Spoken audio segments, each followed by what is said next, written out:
আজকে রান্না করছিলাম দুপুরে অনেক কিছুই। তো এই যে খাবার খেতে বসছে, গরম ভাতের মধ্যে প্রথমে নিয়েছি বেগুন ভাজা। বেগুনটাকে আমি ফুলের মতো করে কেচে কেচে তারপর ওটাকে ভাজছিলাম, লম্বা বেগুন।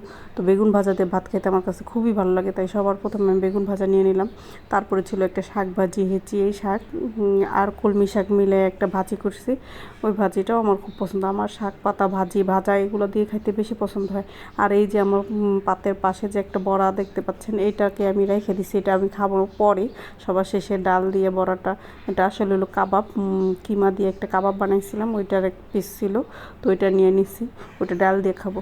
এরপরে আমি একটা মাছ নিলাম, আর মাছ রান্না করছি মূলা দিয়ে, আলু দিয়ে, সিম দিয়ে। তো এই রুই মাছটা রান্না করছি, এটা পাতলা ঝোল, এত মজা হয়েছে। শীতের আগে যখন মানে এই সবজিগুলো, নতুন নতুন সবজিগুলো রান্না করি আর খাই, এটা খাইতে খুবই ভালো লাগে। আমি তো শীতের অপেক্ষায় থাকি কখন ভালো ভালো সবজি নামবে। সারা বছর তো সেই পটল আর বেগুন আলু এগুলো খাইতে খেতে আর ভাল লাগে না।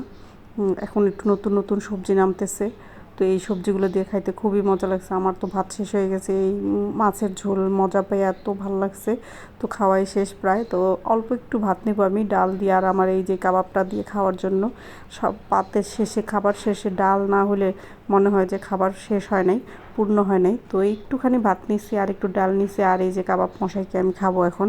এই ডাল দিয়ে খাইতে আমার কাছে খুবই ভালো লাগে কাবাবটা, তো এটাকে রেখে দিছি এর জন্য, আমি এই ডাল দিয়ে খাওয়ার জন্য। সব শেষে এই ডাল ভাতটা খাইলে মনে হয় যে পেটটা ভরে যায়, একদম তৃপ্তি নিয়ে খাওয়া হয়।